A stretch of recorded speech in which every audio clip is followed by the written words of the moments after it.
একটা সম্পূর্ণ অন্যরকম তোমাদের একটা জলখাবারের রেসিপি দেখাচ্ছি। এই যে ব্রেডগুলোকে ছোট ছোট পিস করে কেটে এরকম ব্রাউন ব্রাউন করে ভেজে নিতে হবে।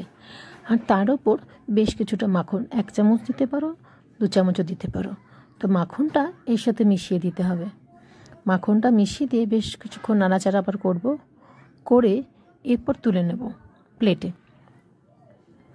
তুলে নেওয়ার পর একটা কাজ অবশ্যই করতে হবে, ভালো করে গরম থাকা অবস্থায় চিনি গুঁড়ো করে রাখতে হবে। তো চিনি পাউডার, তো এই সুগার পাউডারকে এর ওপরে ছড়িয়ে দিতে হবে, এগুলোর ওপরে।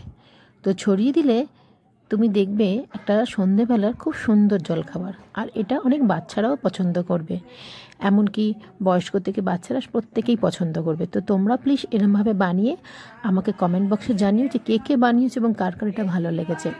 ব্রেড, বাটার আর চিনি, এছাড়া আর কিচ্ছুই লাগছে না। তো সম্পূর্ণ একটা নিরামিষও বলতে পারো, বয়স্কদের বাচ্চাদের সবার প্রিয়। ওকে বন্ধু।